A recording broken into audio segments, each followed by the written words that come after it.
제 이름은 이서연입니다. 저는 37살입니다. 그리고 제 성인 인생의 대부분 동안 저는 최악의 위기는 소리를 지르는 종류, 접시를 산산조각 내는 종류, 문을 쾅 닫는 종류, 극적인 고백과 떨리는 사과, 그리고 처절한 울음이 있는 종류라고 믿었습니다.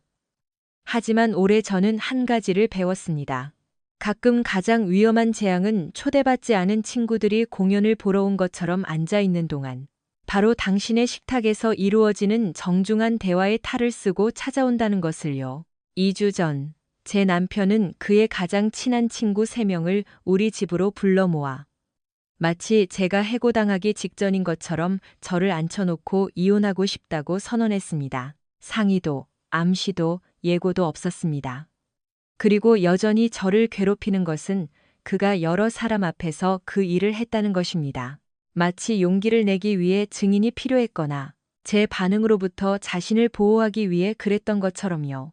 혹은 제가 아직 이해하지 못했던 것은 제가 진실을 알기 전에 그가 이야기를 통제하는 데 도움을 주란 무리의 사람들이 필요했다는 것입니다. 하지만 이야기가 옆으로 새고 있네요. 제 소개부터 시작하겠습니다. 왜냐하면 그것이 그와 그의 작은 지원 그룹이 예상하지 못했던 것이기 때문입니다. 저는 서울에 본사를 둔 유통회사의 기업 물류 관리자입니다. 이 일은 화려하지 않습니다. 스프레드시트, 공급업체 계약, 화물 운송 협상, 그리고 아침 7시와 새벽 1시에 끊임없이 터지는 문제들로 이루어져 있습니다. 이 일은 우리가 단지 창고에서 소매점으로 상품을 옮기는 것일지라도 의료 응급 상황과 같은 긴급함을 요구합니다. 하지만 연봉은 꽤 괜찮은 편으로 연간 약구 500만 원에 그해 실적이 좋으면 보통 500만 원에서 0만 원 사이의 보너스가 추가됩니다. 그리고 이 일은 제게 다른 무엇보다도 한 가지를 가르쳐 주었습니다. 문제가 생겼을 때 당황해서는 안 된다는 것을요. 평가해야 합니다. 기록해야 합니다. 핵심을 파악해야 합니다. 그리고 행동해야 합니다. 저는 12년 전 그 회사에서 창고 코디네이터로 일을 시작했습니다. 연봉 200만 원을 받으며 제 목숨이 달린 것처럼 밤낮 없이 주말에도 일했습니다. 다른 사람들이 술을 마시러 갈 때 저는 물류 관리에 대한 온라인 강좌를 들었습니다.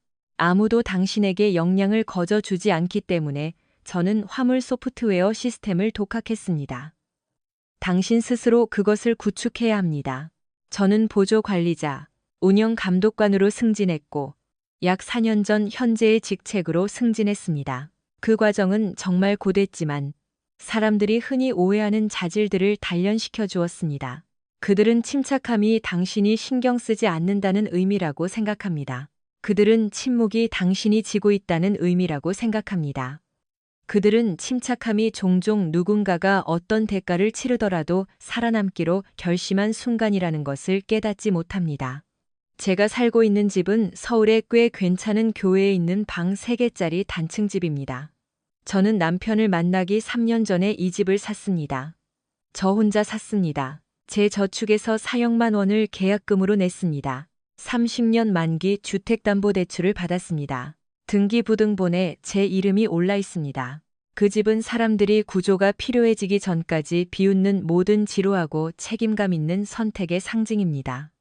할부가 끝난 세단을 몰고 검소하게 살고 당신을 월부금에 가두는 화려한 것들의 아니라고 말하는 것. 제게 재정적 책임감에 대해 가르쳐 주신 분은 아버지셨습니다. 아버지의 형제는 몇 년 전 쓰라린 이혼으로 모든 것을 잃었습니다. 집, 연금, 심지어 무에서부터 일군 작은 사업까지. 아버지는 그 모든 것이 느린 처형처럼 전개되는 것을 지켜보셨고 제가 그 교훈을 절대 잊지 않도록 항상 확인하셨습니다. 서연아, 아버지는 제게 말씀하시곤 했습니다. 다른 사람을 드리기 전에 네가 쌓아 올린 것을 지켜라. 내가 사회보르두로 바군 사람을 개고 사르르의 강당미를 관계가 견고하다면 그들은 서류에 누구의 이름이 적혀 있는지 신경 쓰지 않을 것이다. 만약 그들이 정말로 신경 쓴다면 그것이 네가 알아야 할 모든 것을 말해주는 것이다. 그 당시에는 비관적인 생각이라고 여겼습니다. 나중에서야 그것이 예언이었다는 것을 깨달았습니다. 저는 28살에 박준호를 만났습니다. 그는 그때 35살이었고 지금은 44살입니다.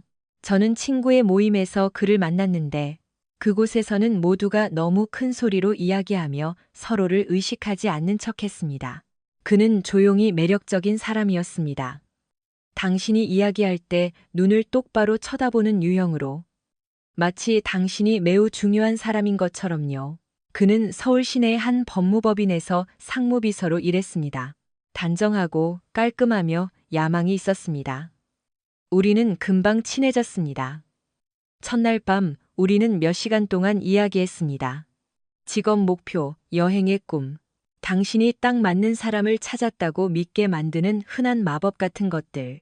우리는 그가 청혼하기 전까지 약 2년 동안 교제했습니다. 극적인 것은 전혀 없었습니다. 제가 가장 좋아하는 레스토랑에서의 저녁 식사. 그가 마치 특별한 의미가 있는 것처럼 저축해서 산 반지. 저는 승낙했습니다. 진심이었습니다. 우리는 8개월 후에 결혼했습니다. 결혼식은 괜찮았지만 합리적이었습니다. 총 비용은 약 500만 원으로 양가 가족의 도움을 받아 양쪽이 분담했습니다. 아이는 없었습니다.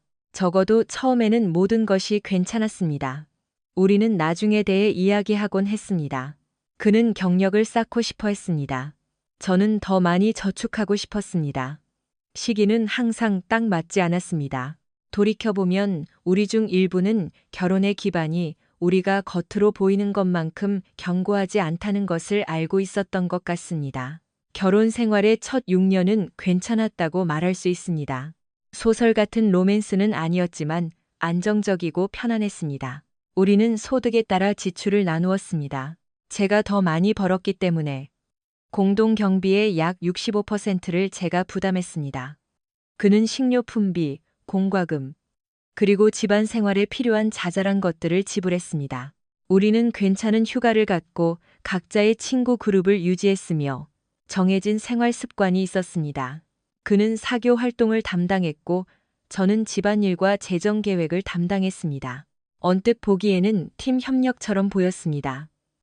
효율적인 관리처럼 느껴졌습니다. 하지만 8개월 전 모든 것이 변했습니다. 처음에는 변화가 매우 미미했습니다. 준호는 제가 하는 모든 일에 대해 점점 더 비판적이 되었습니다. 제가 식기세척기에 그릇을 넣는 방식이 비효율적이라고 했습니다. 제 근무 일정이 우리 관계를 우선시하지 않는다는 것을 보여준다고 했습니다. 제가 감정을 충분히 공유하지 않는다고 했습니다.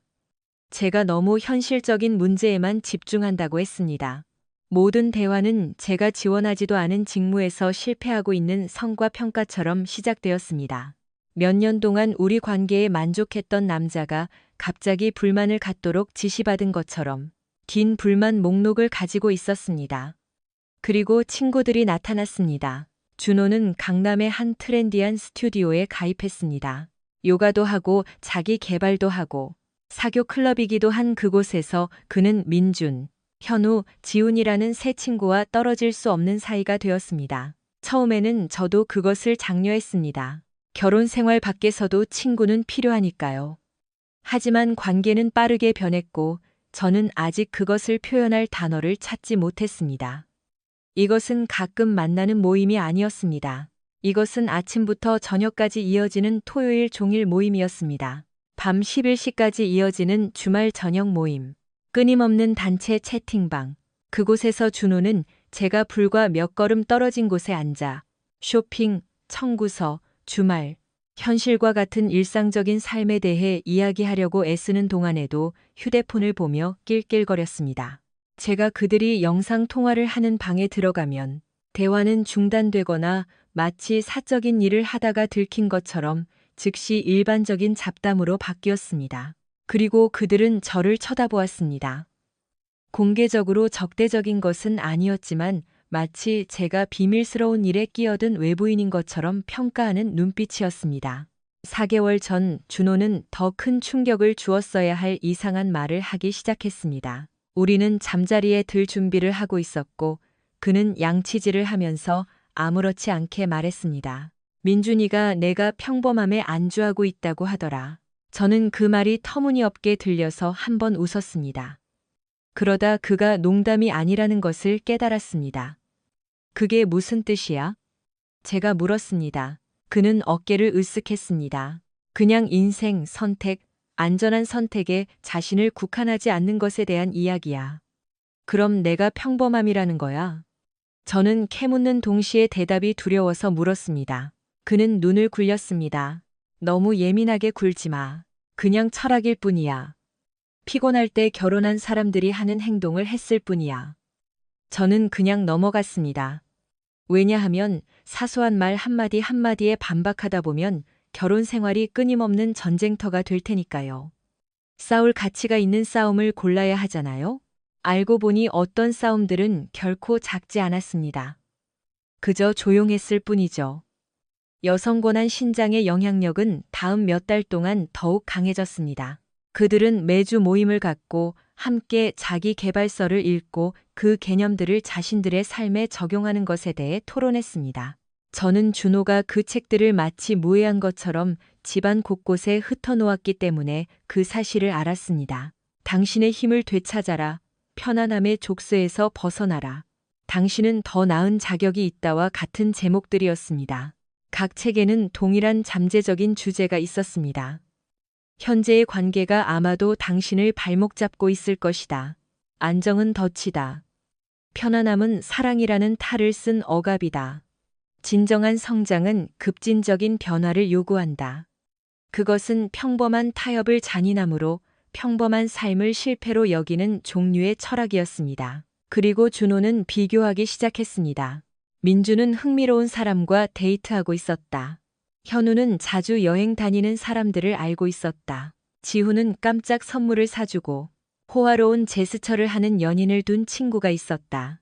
한편 저는 여전히 예전처럼 지루한 서연이었고 제 시간에 집에 오고 주택담보대출금을 내고 우리가 감당할 수 없는 호화로운 휴가에 돈을 쓰는 대신 저축하자고 제안했습니다.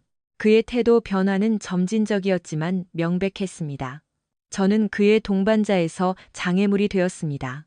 제가 변했기 때문이 아니라 그의 기준점이 우리의 현실적인 삶에서 그의 친구들이 그의 머릿속에 심어준 이상적인 환상으로 옮겨갔기 때문입니다. 그리고 결정적인 순간이 왔습니다. 2주 전 금요일 저녁 6시경 저는 배송 일정을 완전히 망쳐버린 공급업체 문제를 해결하느라 지친 긴 한 주를 보내고 집으로 운전해 가고 있었습니다. 제가 원했던 것은 오직 휴식을 취하고 배달 음식을 시키고 준호와 영화를 보는 것, 주말의 평범한 일상이었습니다. 하지만 현관문을 열자마자 제 뇌가 알아채기도 전에 제 몸이 먼저 알았습니다. 집안 공기는 마치 어떤 행사를 위해 온도가 조절된 것처럼 연출된 느낌이었습니다. 준호는 식탁에 앉아 있었고 그의 맞은편에는 배심원단처럼 민준, 현우, 지훈이 줄지어 앉아 있었습니다. 모두 앞에 컵이 놓여 있었습니다. 모두 제 신호를 기다렸다는 듯이 입구를 향해 보고 있었습니다. 안녕, 저는 천천히 말하며 가방을 내려놓았습니다. 손님이 온 줄 몰랐네. 준호는 웃지 않았습니다. 제 하루에 대해 묻지도 않았습니다. 심지어 일어서지도 않았습니다. 그는 그저 단도직입적으로 말했습니다. 우리 얘기 좀 해야겠어. 배가 꽉 조여왔습니다. 그래, 제가 말했습니다. 우리 둘이서만 얘기할까? 저는 복도를 가리키며 결혼에 대한 이야기에 증인이 필요 없다고 어리석게도 생각했습니다. 준호의 턱이 굳어졌습니다. 아니, 앉아. 이 친구들은 지지해주러 온 거야. 지지? 그 말은 제 뺨을 때리는 것 같았습니다. 무엇으로부터 지지? 자기 말의 결과로부터? 솔직해야 하는 불편함으로부터? 아니면 내가 그들이 계획한 공연을 위협할 방식으로 반응할 가능성으로부터? 저는 자리에 앉았습니다. 준호와 함께 세 남자는 한쪽에 앉았고 저는 반대편에 혼자 앉았습니다. 이것은 결혼에 대한 논의처럼 느껴지지 않았습니다. 중재나 결혼 종료 회의처럼 느껴졌습니다. 준호는 깊은 숨을 들이쉬고 허락을 구하듯 친구들을 흘끗 쳐다본 다음 미리 준비한 듯한 말을 시작했습니다. 요즘 우리는 자기 개발, 개인적 성장, 자기 성찰에 많은 시간을 투자하며 삶과 관계에서 무엇을 원하는지 살펴보고 있어. 그리고 그 과정을 통해 우리는 우리가 가진 것보다 더 많은 것을 받을 자격이 있다는 것을 깨달았어. 내가 아니라 우리. 제 눈은 새 남자를 훑어보았습니다. 민주는 이것이 강이라도 되는 듯 고개를 끄덕였습니다. 가슴이 차갑게 식었습니다. 그게 정확히 무슨 뜻이야? 저는 목소리를 차분하게 유지하며 물었습니다. 심장이 목구멍까지 차오르는 것 같았지만요. 준호의 눈은 단 한순간도 제 눈을 마주치지 않았습니다. 그러다 그는 고개를 들고 대화가 아닌 결론인 것처럼 그 문장을 말했습니다. 이혼하고 싶어. 5초 동안 방은 조용했습니다. 평화로운 침묵이 아니었습니다. 머리가 현실을 따라잡으려고 애쓰는 그런 종류의 침묵이었습니다. 이혼 저는 반복했습니다. 왜냐하면 때때로 마음이 받아들이기 전에 입이 증거를 필요로 하기 때문입니다. 준호는 마치 자신이 매우 용감한 것처럼 고개를 끄덕였습니다. 나는 이 단계를 넘어섰어. 당신은 좋은 사람이야. 서연. 하지만 우리는 더 이상 맞지 않아. 나는 나에게 도전하는 사람. 나를 진정한 동등한 사람으로 보는 사람.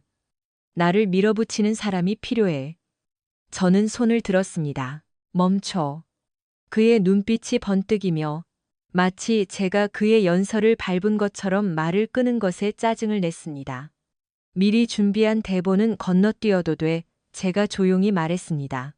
당신 바로 여기 앉아 있잖아. 그냥 원하는 게 뭔지 말해줘. 준호의 얼굴이 굳어졌습니다. 이건 대본이 아니야. 이건 내가 마침내 내 필요에 대해 솔직해지는 순간이야. 그리고 그때 민준이 마치 우리 결혼의 일부인 것처럼 끼어들기로 결정했습니다.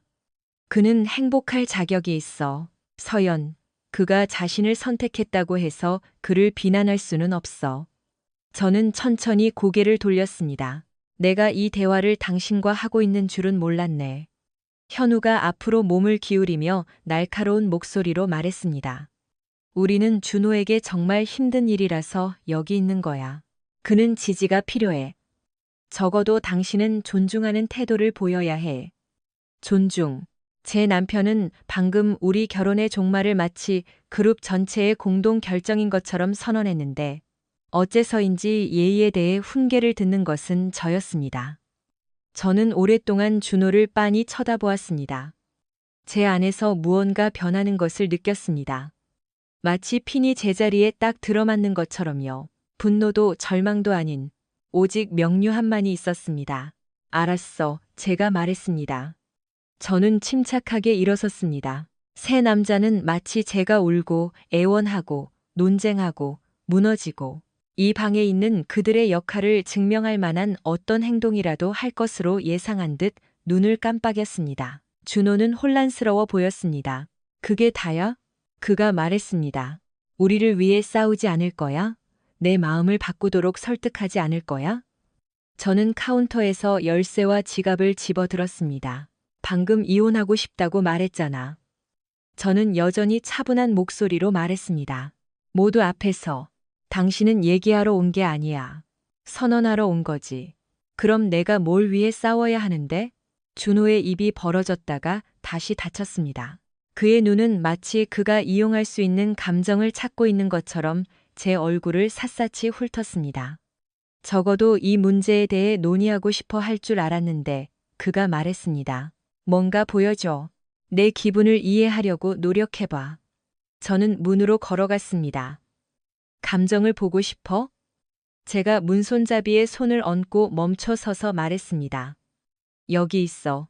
나는 당신과 당신의 지원그룹이 진행하고 있는 어떤 사회적 실험에도 참여하지 않을 거야. 이혼하고 싶어? 좋아. 어른답게 변호사를 통해 이 문제를 해결할 거야. 지훈이 비웃었습니다. 와. 그래서 그가 약해졌을 때 그를 버릴 셈이야? 저는 지훈을 마치 그가 지구가 평평하다고 선언한 것처럼 쳐다보았습니다. 그가 나랑 이혼하는 거야. 제가 말했습니다. 그건 정말로 그가 결혼을 끝내는 거야. 그리고 저는 문을 열고 밖으로 나갔습니다. 바깥 공기는 덥고 건조하고 평범했습니다. 마치 세상이 전혀 기울어지지 않은 것 같았습니다. 저는 차에 탔고 제 끈기와 노력으로 직접 산 집을 떠나면서 휴대폰이 울리는 것을 들었습니다. 연이은 문자 메시지가 쏟아졌지만 저는 답장하지 않았습니다. 왜냐하면 그들이 안에서 준호가 자신을 선택한 것을 축하하는 동안 제 가슴 속에서는 다른 일이 벌어지고 있었기 때문입니다. 조용하고 위험한 무언가. 제 마음 속에서 비상계획이 항상 형성되는 방식대로 계획이 형성되었습니다. 깔끔하고 체계적이며 피할 수 없는, 그리고 저는 아직 그것을 몰랐습니다. 하지만 다음 2주는 제 인생에서 가장 계산적인 주가 될 것입니다. 호텔 방은 산업용 세제와 낡은 에어컨 냄새가 났습니다. 베이지색 벽, 베이지색 카펫. 마치 탈출하려다 붙잡힌 것처럼 벽에 단단히 고정된 평범한 풍경화 인쇄물. 집은 아니었지만 조용했습니다. 그리고 몇 달 만에 처음으로 그 고요함이 신선한 공기처럼 느껴졌습니다. 저는 집에서 약 15분 거리에 장기 투숙 호텔 방을 얻었습니다. 생각할 시간을 벌기에 충분한 거리. 계획을 세우기에 충분한 거리. 나중에 저에게 불리하게 이용될 수 있는 방식으로 반응하지 않기에 충분한 거리였습니다. 정중한 접수원은 제 결혼이 잘못 조립된 이케아 가구처럼 산산조각 났다는 사실을 전혀 모른 채 능숙한 미소로 카운터 너머로 열쇠 카드를 밀어주었습니다. 저는 그녀에게 감사 인사를 하고 엘리베이터를 타고 올라가 문을 닫았습니다. 바로 그 순간 제 휴대폰이 마치 귀신 들린 것처럼 진동하기 시작했습니다. 준호. 연이은 문자 메시지. 하나 또 하나. 방금 나가버렸어. 우리 이 문제에 대해 얘기해야 해. 당신이 왜 그렇게 차가운지 이해가 안 가. 어른들은 이런 식으로 갈등을 해결하지 않아.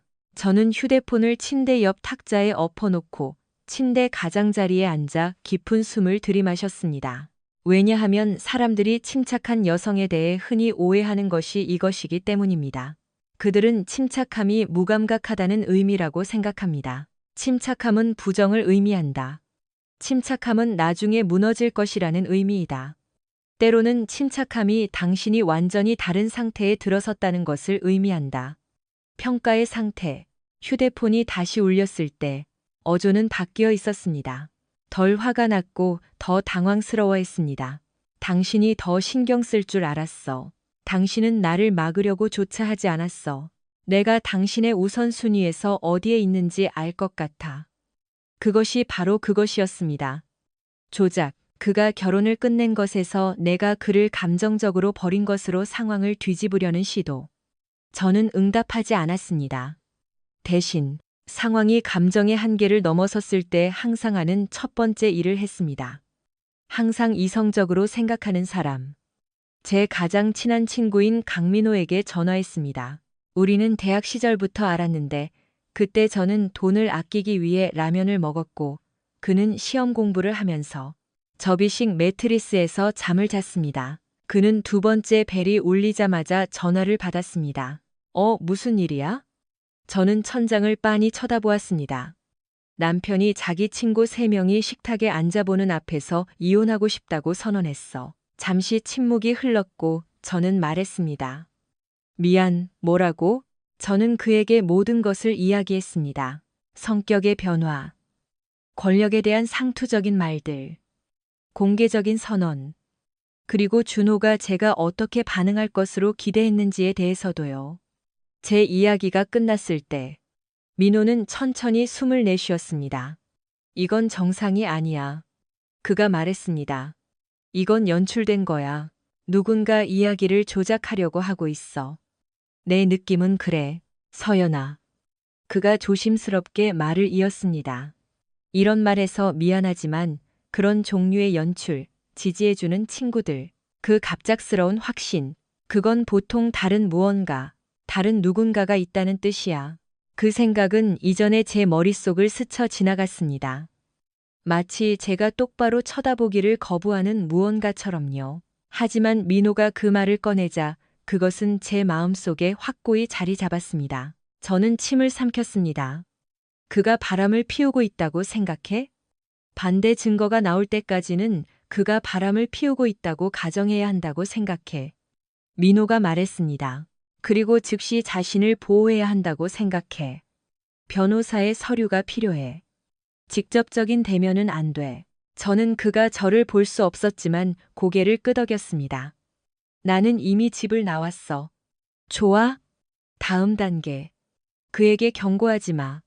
서둘러 묻지 마. 그냥 지켜봐. 전화를 끊은 후 저는 오랫동안 그곳에 앉아 있었습니다. 호텔 방은 희미하게 진동했습니다. 에어컨이 계속 켜졌다 꺼졌고 새로운 감정이 스며들었습니다. 마음의 상처도 분노도 아닌 의심이었습니다. 그리잡고 토요일 아침. 저는 주의 깊게 살피기 시작했습니다. 과장되거나 강박적인 방식이 아니라 신중한 방식으로 이전에 아무 이상 없이 수십 번이나 봤던 바로 그 은행 웹사이트를 통해 우리의 공동 신용카드 계정에 로그인했습니다. 저는 증거를 찾고 있었던 것이 아니라 단서를 찾고 있었습니다. 그리고 그때 저는 그것들을 보았습니다. 서울 시내 한 호텔에서의 요금, 우연이 아니었습니다. 매주 화요일과 목요일, 객실 요금, 주차 요금, 가끔 룸서비스, 술값 청구서, 제 심장을 조여왔습니다. 준호는 회사가 복합 근무 일정으로 전환한 이후 화요일과 목요일에는 집에서 일한다고 제게 말했습니다. 저는 한 번도 의심하지 않았습니다. 왜 의심해야 했을까요? 저는 그 날짜들을 우리가 공유하는 전자달력과 대조했습니다. 지난 2달 동안 매주 화요일과 목요일 오후, 준호는 오후 1시부터 5시까지 시간을 따로 빼놓았습니다. 메모 항목에는 집중회의 시간, 방해 금지, 고객과 협력과 같이 표시되어 있었습니다. 하지만 준호는 변호사가 아니었습니다. 그는 상무비서였습니다. 그는 고객을 만나지 않았습니다. 그는 다른 사람들을 위해 회의 일정을 잡았습니다. 방이 더 작게 느껴졌습니다. 저는 화면을 계속 스크롤했습니다. 다른 종류의 거래가 또 나타났습니다. 고급 여성 패션 매장에서의 요금, 한 번에 수십만 원씩. 유명 디자이너들의 가격. 준호에게는 여동생이 없습니다.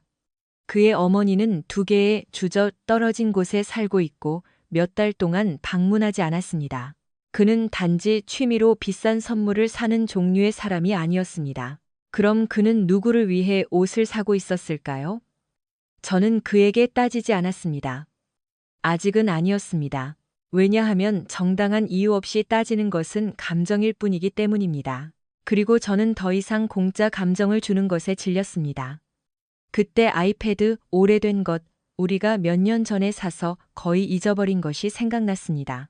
준호는 가끔 집에서 책을 읽거나 비디오를 보기 위해 그것을 사용했습니다. 그가 아이클라우드 계정에 로그인한 채로 떠났다면 모든 것이 동기화될 것입니다. 일요일 오후 저는 집으로 운전해 갔습니다. 길 끝에 차를 세우고 잠시 차 안에 앉아 이상한 기분을 느꼈습니다. 두려움이 아니라 소유권의 감정이었습니다. 이곳은 여전히 제 집이었습니다. 법적으로, 도덕적으로. 저는 조용히 문을 열고 서재로 직진했습니다. 아이패드는 제가 마지막으로 본 자리에 그대로 있었습니다. 저는 마치 아무 일도 없었던 것처럼 아이패드를 충전했습니다. 그리고 충전기를 뽑고 집을 나섰습니다. 집에 머문 총 시간은 단 8분이었습니다. 호텔에 돌아와서 저는 아이패드를 책상 위에 놓고 전원을 켰습니다. 별로 기대하지 않았습니다. 하지만 그때 숨을 죽였습니다. 메시지가 나타났습니다. 직접. 메시지 앱을 열 때 제 손은 흔들리지 않았습니다. 그리고 그것은 그곳에 있었습니다. 유나라는 이름으로 저장된 연락처와 몇 달 동안의 대화. 그 메시지들은 사람들이 결과보다 자신이 더 현명하다고 생각하는 서투른 불륜에서 기대할 수 있는 것과 정확히 같았습니다. 화요일에 만날 날을 기다릴 수가 없어. 시간마다 세고 있어. 그는 전혀 몰랐습니다. 그가 한 번도 해준 적 없는 방식으로 당신이 나를 살아있게 만들어. 저는 다시 스크롤해서 보았습니다. 7개월간의 심화, 친근한 농담, 유혹, 점심 약속, 그리고 호텔. 정기적으로. 계획된 일정. 6주 전에 한 메시지가 제 속을 뒤틀었습니다. 당신이 그녀에게 이혼하고 싶다고 말하면 우리는 마침내 몰래 만날 필요 없이 함께할 수 있어. 당신은 당신을 소중히 여기는 사람을 만날 자격이 있어. 당신을 편안하고 작은 존재로만 두는 사람이 아니라. 그래서 모든 것이 끝났습니다. 역량 강화 치료 세션, 갑작스러운 불만, 공개 이혼 발표. 이것은 자기 발견의 과정이 아니었습니다. 이것은 신중하게 조율된 출구 전략이었습니다. 그리고 그들은 준호의 성장을 지지하는 것이 아니었습니다. 그들은 그가 불륜을 용기로 재포장하는 것을 돕고 있었습니다. 저는 모든 것을 스크린샷으로 찍었습니다. 모든 메시지, 모든 날짜, 모든 요금. 저는 아무것도 삭제하지 않았습니다. 그를 로그아웃 시키지도 않았습니다. 흔적을 남기지 않았습니다. 저는 아이패드를 처음 발견했을 때와 똑같이 집에 돌려놓았습니다. 왜냐하면 상대방이 당신이 그것을 너무 일찍 가지고 있다는 것을 알게 되면 증거는 그 가치를 잃기 때문입니다. 월요일 아침. 저는 변호사 사무실에 시간 순서대로 깔끔하게 정리된 일기장이라기보다는 사건 파일처럼 보이는 폴더를 들고 앉아 있었습니다. 변호사의 이름은 박민영이었습니다. 그녀는 조용히 서류를 넘겨보았습니다. 그리고 그녀는 저를 올려다보았습니다. 그녀는 침착하게 말했습니다. 이 사건은 다른 사건들보다 훨씬 깔끔하네요. 저는 의자에 등을 기댔습니다. 깔끔한 게 좋죠. 그녀는 고개를 끄덕였습니다. 한국은 유책주의 이혼 소송이 가능하지만 파탄주의도 인정합니다. 불륜 자체만으로는 재산 분할이 자동으로 변경되지는 않습니다. 하지만 이것은 우리에게 유리한 고지를 제공합니다. 그리고 더 중요한 것은 당신을 보호합니다. 무엇으로부터 저를 보호하나요? 그가 당신을 비합리적인 사람으로 몰아가려는 시도로부터, 감정적 조작으로부터, 갑작스러운 재정적 놀라움으로부터. 저는 준호의 문자 메시지들을 생각했습니다. 당신은 노력조차 하지 않았어. 내가 어디에 있는지 알 것 같아. 민영은 폴더를 닫았습니다. 당신이 감정적으로 반응하지 않은 것이 현명한 행동이었습니다. 그녀가 말했습니다. 이제 우리는 의도적으로 행동할 것입니다. 저는 그녀의 사무실을 나오면서 상심보다 더 무거운 감정을 느꼈습니다. 그것은 통제였습니다. 그리고 제 휴대폰이 다시 울렸을 때 화면에 준호의 이름이 나타났습니다. 저는 마침내 무섭도록 명확하게 한 가지를 이해했습니다. 그는 자신의 뜻대로 결혼을 끝냈다고 생각했습니다. 하지만 그는 자신을 기다리고 있는 것이 무엇인지 전혀 몰랐습니다. 준호가 제가 이야기를 나누기 위해 집으로 돌아오지 않을 것이라는 사실을 깨달았을 때 그가 공들여 쌓아 올린 이야기의 기반은 이미 금이 가기 시작했습니다. 저는 그를 차단하지 않았습니다. 화를 내지도 않았습니다. 설명을 요구하지도 않았습니다. 저는 준호 같은 사람에게는 훨씬 더 불안한 일을 했습니다. 저는 침묵했습니다. 민영은 월요일 오후에 이혼 소송 서류를 접수했습니다. 예고도 극적인 문자 메시지도 마지막 대면도 없이 마치 공급업체에게 준비가 되었는지 묻지 않고 예정된 화물처럼 신속하고 깔끔하게 서류가 처리되었습니다. 화요일까지 준호는 공식적으로 집에서 소 한 장을 받았습니다. 그리고 그때 그의 자신감은 산산조각 났습니다. 제 휴대폰은 계속해서 울렸습니다.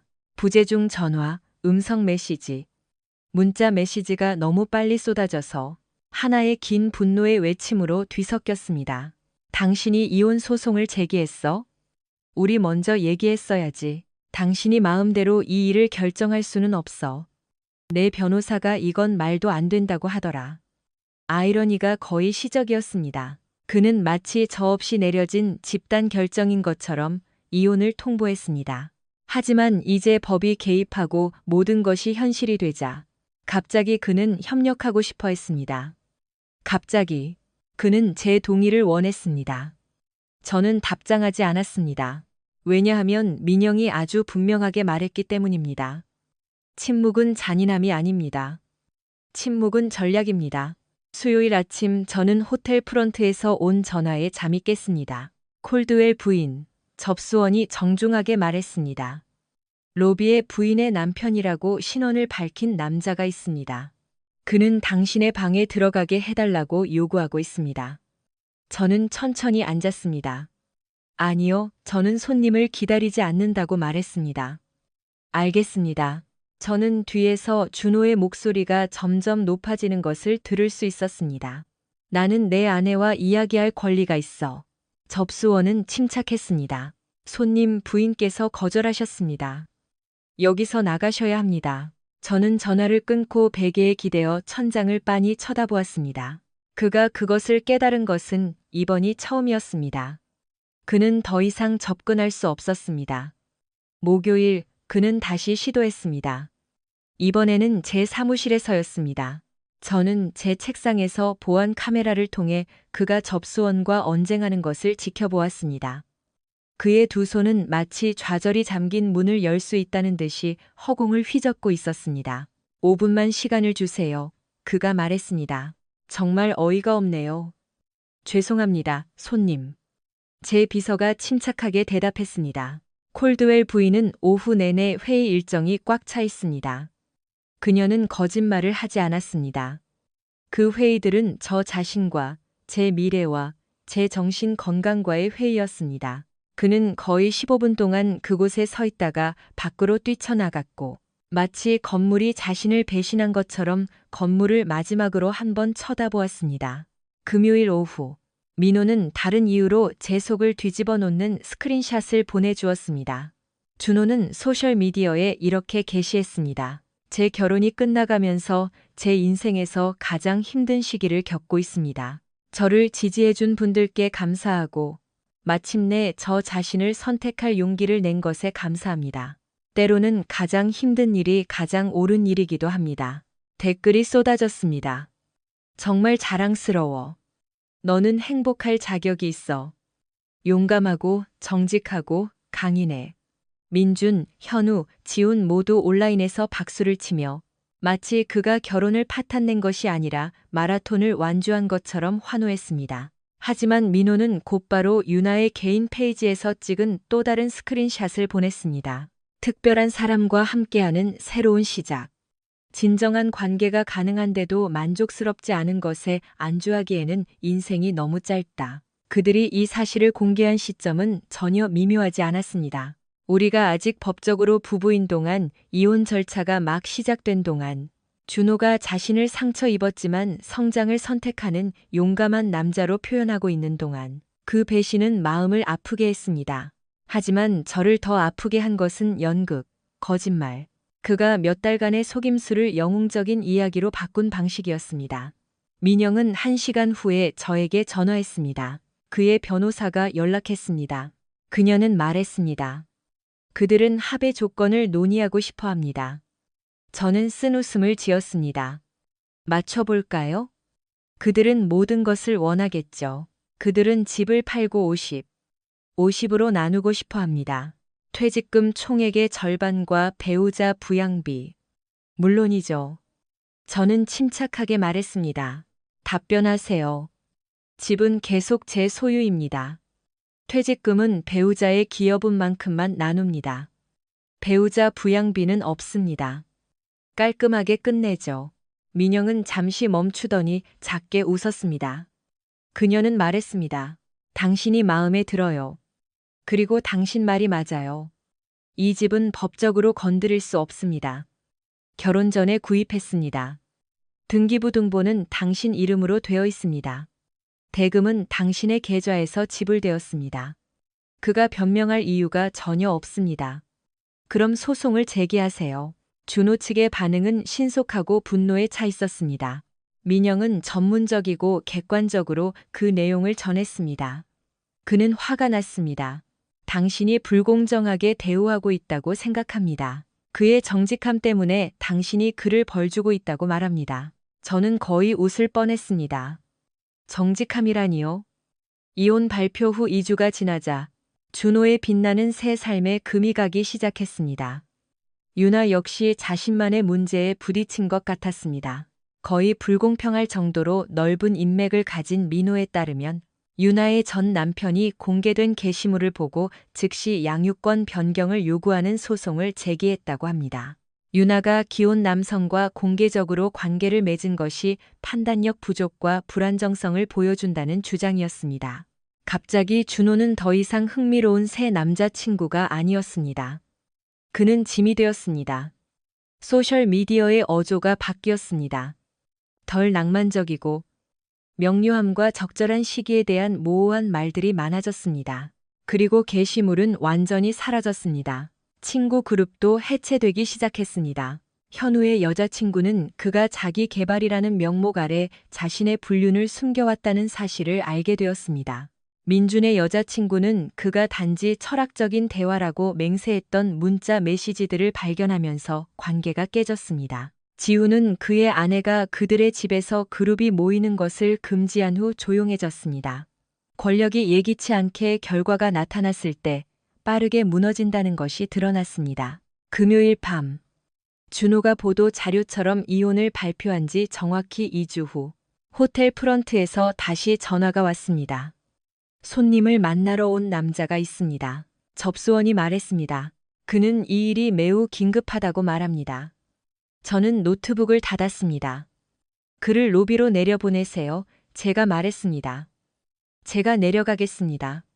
저키, 희망 때문이 아니라 모든 것을 끝내기 위해서였습니다. 로비에 들어섰을 때 저는 그를 거의 알아보지 못했습니다. 준호는 더 작아 보였고, 머리는 헝클어졌고, 눈은 충혈되었고, 옷은 마치 잠을 잔 것처럼 구겨져 있었습니다. 그는 저를 보자마자 일어섰고, 얼굴에 안도의 빛이 스쳐 지나갔습니다. 우리 얘기 좀 해야겠어. 그가 떨리는 목소리로 말했습니다. 저는 한 번 고개를 끄덕였습니다. 듣고 있어. 그리고 그가 이혼이라는 단어를 말한 이후 처음으로 준호는 무언가 무서운 것을 이해한 것처럼 보였습니다. 이 대화는 무언가를 구하려는 것이 아니야. 그가 파괴한 것에서 살아남는 것에 대한 거야. 우리는 마치 불편한 과거를 공유하는 낯선 사람들처럼 호텔 로비에서 서로 마주 앉아 있었습니다. 처음에는 준호가 저를 쳐다보지 않았습니다. 그의 무릎은 걷잡을 수 없이 떨렸고 두 손은 꽉 맞잡고 있었고 손가락 관절은 창백했으며 마치 더 이상 자신에게 속하지 않은 상황에서 마지막 남은 통제력을 쥐어짜려는 듯 했습니다. 모든 것이 걷잡을 수 없이 커져버렸어. 그가 마침내 말했습니다. 나는 결코 이렇게 되기를 의도하지 않았어. 저는 그를 쳐다보았습니다. 분노가 아니라 거리감을 두고. 상황이 어떻게 될 거라고 생각했어? 제가 물었습니다. 그는 침을 삼켰습니다. 우리가 이야기할 거라고 생각했어. 네가 화를 낼 거라고 생각했어. 물론이지. 하지만 결국에는 모든 것을 해결할 수 있을 거라고 생각했어. 아마도 잠시 별거하면서 서로를 더 잘 알아갈 수 있을 거라고. 당신은 여러 사람 앞에서 이혼을 선언했어. 제가 침착하게 말했습니다. 그의 턱이 굳어졌습니다. 당신이 그렇게 빨리 소송을 제기할 거라고는 생각 못했어. 그것이 바로 진짜 충격이었습니다. 그가 저를 상처 입혔기 때문이 아니라 그가 스스로를 극복하는 동안 제가 감정적으로 혼란스러운 상태에서 기다리지 않았기 때문입니다. 준호, 제가 차분한 목소리로 말했습니다. 당신은 이혼하고 싶다고 말했어. 나는 당신을 믿었어. 그는 저를 쳐다보았고 그리고 자세히 쳐다보았고 그의 눈에는 공포와 같은 것이 스쳐 지나갔습니다. 나와 유나는 당신이 보는 것과는 달라. 그가 재빨리 말했습니다. 그녀는 많은 일들을 겪고 있어. 양육권 문제, 스트레스. 그녀는 혼자만의 공간이 필요해. 저는 거의 웃을 뻔했습니다. 웃겨서가 아니었습니다. 너무 뻔했기 때문입니다. 그래서 흥미진진한 새로운 시작이 복잡해졌구나. 제가 말했습니다. 불공평하네. 아니, 제가 대답했습니다. 불공평한 것은 7개월 동안의 거짓말. 우리 공동 카드로 청구된 호텔 방값. 그리고 당신이 불성실하기보다는 이해심 있는 사람처럼 보이도록 연출된 이혼 발표야. 그의 얼굴이 창백해졌습니다. 어떻게 알았어? 제가 말했습니다. 내가 어떻게 알았는지는 중요하지 않아. 내가 안다는 것이 중요하지. 그는 의자에 등을 기댔습니다. 내가 실수했어. 그가 속삭였습니다. 관심과 인정에 휩쓸렸어. 모두가 내가 더 많은 것을 받을 자격이 있다고. 내가 스스로를 움츠리고 있다고 말했어. 그리고 외도가 당신이 자신을 확장하는 방법이었어? 제가 물었습니다. 그는 움찔했습니다. 모든 것을 잃고 싶지 않아. 그가 떨리는 목소리로 말했습니다. 우리는 함께 삶을 읽었어. 저는 침묵이 길게 이어지도록 내버려 두었습니다. 왜냐하면 그 문장은 그곳에서 드러나고 썩어 문드러져야 했기 때문입니다. 우리는 일상을 만들었어. 제가 부드럽게 고쳐 말했습니다. 나는 집을 지었어. 나는 안정을 지었어. 당신은 비밀을 지었지. 그는 두 손으로 얼굴을 닦았습니다. 내 변호사가 당신이 너무 잔인하다고 하더라. 그가 중얼거렸습니다. 저는 한 번 고개를 끄덕였습니다. 좋아. 그럼 그녀가 서류를 검토하고 있다는 거네. 그는 날카롭게 저를 올려다 보았습니다. 당신 정말 이 집을 가질 셈이야? 그것은 당신이 가질 권리가 있었던 적이 없어. 제가 대답했습니다. 우리가 만나기 전에 샀어. 등기부등본은 내 이름으로 되어 있어. 주택담보대출금은 내 계좌에서 지불되었어. 그건 처벌이 아니야. 그건 계산이지. 계산처럼 느껴지지 않아. 그가 쏘아붙였습니다. 나는 그곳에 살았어. 나는 그곳에 기여했어. 당신도 그곳에 살았지. 제가 동의했습니다. 하지만 당신은 그것을 소유하지 않았어. 그 차이가 저를 아찔하게 했습니다. 그는 앞으로 몸을 기울였고 그의 얼굴에는 절망감이 역력했습니다.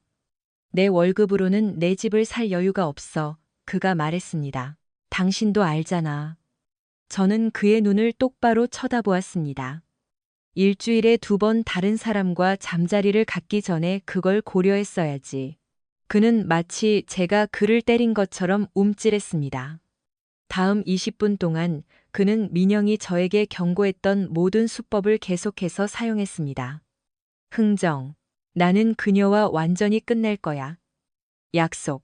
나는 심리 상담을 받을 거야. 나는 필요한 모든 것을 할 거야. 회피. 친구들이 압력을 가했어. 그들은 그럴듯하게 들리도록 말했어. 역사 다시 쓰기. 일이 심각해지기 전에 당신에게 말하려고 했어. 그리고 마침내 항상 마지막에 오는 것. 두려움. 만약 합의를 이루면 나는 무엇을 해야 할지 모르겠어. 그가 속삭였습니다. 내 인생 전체가 무너지는 것 같아. 저는 공급업체가 납기일을 놓친 후 재협상을 시도할 때와 같은 방식으로 들었습니다. 침착하고 인내심 있게 흔들리지 않았습니다. 민영이 당신에게 공정한 제안을 보냈어. 제가 마침내 그가 말을 다 했을 때 말했습니다. 당신은 결혼 기간 동안 벌어들인 것을 유지해. 우리는 공동 재산을 나눠. 나는 당신이 오기 전에 내가 쌓아 올린 것을 유지해. 배우자 부양비는 없어. 깔끔하게 끝내자. 만약 내가 서명하지 않으면 그가 점점 작아지는 목소리로 물었습니다. 그럼 우리는 법정에 갈 거야? 제가 침착하게 말했습니다. 그리고 나는 당신이 공개적인 탈퇴를 계획하는 동안 공동재산으로 자금을 조달한 7개월간의 불륜 관계를 증명하는 서류를 제출할 거야. 당신의 변호사는 법이 허용하는 것보다 더 많은 것을 받을 자격이 있는 이유를 설명하려고 노력할 거야. 그럼에도 불구하고 그는 여전히 바닥을 빤히 쳐다보았습니다. 긴 순간 동안 우리 둘 다 아무 말도 하지 않았습니다. 그러다 그가 고개를 끄덕였습니다. 아주 살짝 고개를 끄덕였습니다. 이렇게 끝날 줄은 몰랐어. 저는 일어섰습니다. 꼭 그럴 필요는 없었어. 제가 말했습니다. 하지만 당신은 당신이 솔직하지 않은 버전을 선택했어. 저는 대답을 기다리지 않고 엘리베이터 쪽으로 몸을 돌려 걸어갔습니다. 3일 후 민영이 저에게 전화했습니다. 그가 서명했어. 그녀가 간단하게 말했습니다. 우리는 절차를 마무리하고 있어. 저는 안도의 한숨을 내쉬었습니다. 안도가 아니라 해방이었습니다. 남은 한 달은 행정 절차, 계좌 분리, 물건 나누기, 이삿짐 센터 예약 등으로 정신없이 지나갔습니다. 준호는 허락을 받고 감시인이 있는 상태에서 한 번 집에 와서 자기 물건을 가져갔습니다. 저는 그곳에 없었습니다. 그럴 필요가 없었습니다. 마지막 상자가 그의 빌린 트럭에 실렸을 때 그가 뒤로 하고 떠난다고 생각했던 삶은 사라졌습니다. 그리고 그가 얻고 있다고 생각했던 삶은 조용히 무너지고 있었습니다. 민영은 화요일 아침에 서명된 합의서를 이메일로 보내주었습니다. 화려한 제목은 없었고 단지 완료, 최종 검토본 첨부라고만 되어 있었습니다. 저는 책상에서 그것을 열고 이제는 외워버린 페이지들을 훑어보았습니다. 집은 제 것이었고 퇴직금은 배우자의 기여 비율에 따라 정확하게 나누어졌고 배우자 부양비는 없었고 공동저축은 명확하게 분할되었으며 더 이상 재정적인 얽힘은 없었습니다. 마지막 페이지 하단에는 준호의 서명이 있었는데 그의 손이 떨렸던 것처럼 고르지 않았습니다. 저는 의자에 등을 기대고 오랫동안 천장을 빤히 쳐다보았습니다. 저는 울지 않았습니다. 저는 축하하지 않았습니다. 제가 느낀 것은 더 조용하고 훨씬 더 오래 지속되는 무언가였습니다. 끝. 이혼은 준호가 서명한 지 정확히 60일 후에 공식적으로 완료되었습니다. 민영은 판결문을 짧은 메모와 함께 보냈습니다. 축하해. 이제 법적으로 다시 독신이야. 내 인생을 살아. 그날 밤 저는 집으로 돌아갔습니다. 휴가에서 돌아오는 것 같은 귀가가 아니었습니다. 마침내 온전히 내 것이 된 곳으로 돌아오는 것 같은 귀가였습니다. 집은 조용했습니다. 긴장된 고요함이 아니었습니다. 평화로운 고요함이었습니다. 불안감이 스며들지 않았습니다. 제가 참여하지 않는 단체 채팅방에서 울리는 휴대폰 소리도 없었습니다. 제가 조용히 평가받고 있다는 느낌도 없었습니다. 저는 천천히 각 방을 둘러보았습니다. 제 결혼이 공개적으로 산산조각 났던 식탁. 열쇠를 손에 쥔 채 다툴지 떠날지 망설이며 서 있던 복도. 이제는 더 이상 공동 공간처럼 느껴지지 않는 침실. 다시 중립적인 느낌이 들었습니다. 그날 밤 저는 몇 년 만에 처음으로 깊은 잠을 잤습니다. 다음 달은 해야 할 일 목록이었습니다. 공동 계좌 폐쇄, 공과금 명의 변경, 비밀번호 변경, 수익자 변경. 저는 우리가 함께 샀지만 더 이상 간직하고 싶지 않은 가구들을 기부했습니다. 그것들을 보는 것이 마음 아파서가 아니라 더 이상 어울리지 않았기 때문입니다. 준호는 잠시 친구 집에 머물렀습니다. 유나는 소셜미디어에서 사라졌습니다. 감동적인 이별 게시물도 성찰적인 말도 적절한 시기에 잘못된 사람도 없이 오직 침묵만이 있었습니다. 민호의 소문을 통해 저는 몇 가지 소식을 들었습니다. 유나의 양육권 상황은 점점 더 악화되고 있었습니다. 법무법인에서의 준호의 역할은 조용히 재조정되었습니다. 그는 도시 반대편에 있는 한 의료 클리닉에서 더 낮은 급여의 행정직을 맡았습니다. 그를 가장 열렬히 응원했던 사람들은 갑자기 더 이상 보이지 않았습니다. 권력이 더 이상 이론이 아닐 때 얼마나 빨리 사라지는지 정말 웃겼습니다. 한편 제 삶은 거의 믿을 수 없을 정도로 안정적이었습니다. 파탄난 결혼의 감정적 부담이 없어진 제 업무 집중력은 더욱 날카로워졌습니다. 저는 문제가 심각해지기 전에 발견했습니다. 더 좋은 계약을 협상했고, 이전에 제가 억누르고 있었다는 사실조차 몰랐던 자신감을 가지고 회의에 들어갔습니다. 이혼이 완료된 지 2달 후, 제 상사가 저를 사무실로 불렀습니다. 당신을 수석 물류 관리자로 승진시킵니다. 그가 말했습니다. 기본급 일 200만 원 인상, 더 좋은 보너스 구조. 저는 침착하게 그에게 감사 인사를 하고 책상으로 돌아와 잠시 앉아 두 손을 모으고 그 현실을 받아들이기 위해 깊은 숨을 들이마셨습니다. 복수도 업보도 아닌 추진력이었습니다. 이혼한 지 3개월 후, 저는 식료품점에서 우연히 민준을 만났습니다. 그는 당황스러워 보였고 마치 자신이 잘 이해하지 못하는 이야기에서 잘못된 편을 들었다는 것을 너무 늦게 깨달은 것 같았습니다. 서연아. 그가 어색하게 말했습니다. 요즘 어떻게 지내? 잘 지내? 제가 대답했습니다. 너는? 그가 망설였습니다. 솔직히 말해서 힘들었어. 모든 것이 그냥 무너져 버렸어. 저는 고개를 끄덕였습니다. 결과는 보통 모든 것을 명확하게 해준다. 그는 침을 삼켰습니다. 솔직히 말해서 미안해. 우리는 준호를 돕고 있다고 생각했어. 하지만 돌이켜보면 우리는 그냥 그의 최악의 충동적인 행동을 부추겼을 뿐이야. 당신의 솔직함에 감사해. 제가 말했습니다. 그는 몸을 살짝 움직였습니다. 가끔 그가 너에 대해 묻곤 해. 네가 어떻게 지내는지, 누구를 만나고 있는지 궁금해하더라고. 저는 그의 눈을 쳐다보았습니다. 그냥 궁금해하게도. 저는 장을 보고 돈을 내고 더 이상 말없이 밖으로 나갔습니다. 어떤 사과는 너무 늦게 와서 아무것도 바꿀 수 없다. 이혼한 지 4개월 후 제 삶이 안정되면서 저는 제가 무엇을 놓치고 있었는지 깨달았습니다. 흥분도 드라마도 아닌 평화였습니다. 집은 이제 법적으로뿐만 아니라 감정적으로도 모든 의미에서 제 것이었습니다. 일은 저를 지치게 하는 대신 에너지를 주었습니다. 저는 예전의 결혼 생활의 일반적인 피로로 착각했던 은근한 불안감 없이 아침에 일어났습니다. 저는 시끄럽고 과시적인 방식으로 저 자신을 선택하지 않았습니다. 저는 매일 조용히 저 자신을 선택했습니다. 그리고 아이러니하게도 준호가 평범함이라고 불렀던 그 평온함이 알고 보니 자유였습니다. 이혼이 완료된 지 6개월 후 제 삶은 더 이상 극적이지 않았습니다. 그리고 그것이 바로 제가 필요했던 것이었습니다. 화려한 변신도, 뜻밖의 동반자도, 석양을 배경으로 한 영감 넘치는 글귀도 없이 마침내 진실하게 느껴지는 안정만이 있었습니다. 집은 점차 제 일부가 되었습니다. 저는 식당을 더 밝고 따뜻한 색으로 다시 칠했습니다. 저는 테이블을 바꿨습니다. 낡은 테이블을 보는 것이 불편해서가 아니라 그것이 제 인생의 한 장, 닫히고 서명되고 보관된 장에 속해 있었기 때문입니다. 저는 자물쇠를 바꿨습니다. 두려워서가 아니라 모든 것을 끝내고 싶어서였습니다.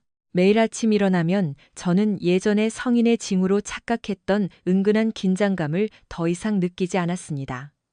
머릿속에 끊임없는 계산, 이것이 나중에 문제가 될까? 내가 잘못된 말을 하고 있는 건 아닐까? 내가 이해하지 못하는 무언가에서 실패하고 있는 건 아닐까? 모든 것이 사라졌습니다. 침묵은 더 이상 공허하게 느껴지지 않았습니다. 그것은 넓게 느껴졌습니다. 직장에서의 승진은 자연스럽게 느껴졌습니다. 저는 무언가를 증명하기 위해 과도하게 노력하지 않았습니다. 저는 소진 때문에 비효율적으로 일하지도 않았습니다. 저는 단지 제 일을 잘 해냈을 뿐입니다. 회의는 더 빨리 끝났습니다. 결정을 내리기가 더 쉬워졌습니다. 문제가 생겼을 때 저는 저를 짓누르는 보이지 않는 부담 없이 그것들을 처리했습니다. 어느 날 오후, 민영은 저에게 예상치 못한 이메일을 보냈습니다. 법적인 문제가 아니라 개인적인 문제였습니다. 제가 보통 이런 말은 하지 않습니다. 그녀는 썼습니다. 하지만 당신은 제가 만난 거의 모든 사람들보다 이혼을 잘 처리했습니다. 당신은 종교를 추구하지 않았습니다. 당신은 그것을 구축했습니다. 저는 오랫동안 그 글귀를 빤히 쳐다보았습니다. 구축했다? 그 말이 맞는 것 같았습니다. 같은 시기에 준호는 다시 한번 시도했습니다. 극적이지 않았습니다. 공개적이지 않았습니다. 단 하나의 이메일이었습니다. 짧고 신중하고 망설이는 잘 지내길 바라. 모든 것에 대해 많이 생각했어. 이제 내가 얼마나 많은 피해를 입혔는지 깨달았고 정말 미안해. 용서를 바라지는 않아. 단지 내가 모든 일을 처리한 방식에 대해 후회한다는 것을 알아줬으면 해. 저는 그것을 한 번 읽고 다시 한 번 읽고 그리고 노트북을 닫았습니다. 저는 답장하지 않았습니다. 화가 나서가 아니라 그가 다시 열려고 하는 장이 이미 보관되었기 때문입니다. 후회는 계획을 지울 수 없습니다. 사과는 타임라인을 다시 쓸 수 없습니다. 결과가 나온 후에야 찾아온 통찰력은 성장이 아니라 결과입니다. 몇 주 후, 저는 사무실 근처에서 커피를 사다가 우연히 현우를 만났습니다. 그는 피곤해 보였고 더 늙어 보였습니다. 그는 오래 이야기하려고 하지 않고 단지 네가 떠난 것이 옳았어라고 말했습니다. 저는 고개를 끄덕였습니다. 알아. 그 순간 저는 중요한 것을 깨달았습니다. 저는 더 이상 인정이 필요하지 않았습니다. 준호로부터도 그의 친구들로부터도 제 결혼 생활을 한 번도 살아보지 않은 낯선 사람들로부터도요. 저는 제가 무엇을 이겨냈는지 알았습니다. 그리고 더 중요한 것은 제가 그것을 어떻게 이겨냈는지 알았습니다. 저는 소리치지 않았습니다. 저는 애원하지 않았습니다.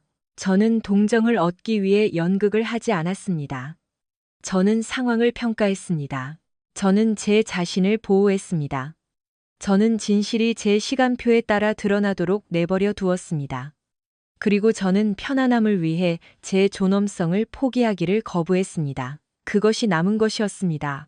결혼도 집도 직업도 아닌 다른 모든 것이 저를 혼란 속으로 끌어들이려고 할 때 정신을 차리고 있었던 제 자신의 일부였습니다.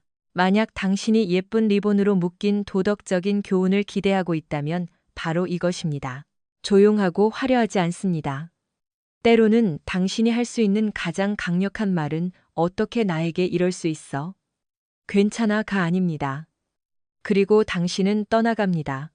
왜냐하면 평온함은 약점이 아니기 때문입니다. 평온함은 자신이 강하다는 것을 증명하기 위해 스스로를 불태우지 않기로 선택한 사람의 목소리입니다.